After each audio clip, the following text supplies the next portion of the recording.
இதுதான் நிறைவா உணர்ந்தேன் உனையே உனையே மறந்தேன் எனையே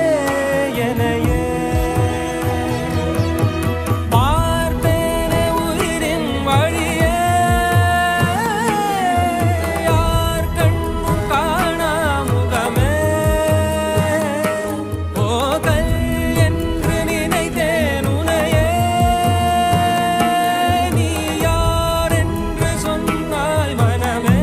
தான் நீயா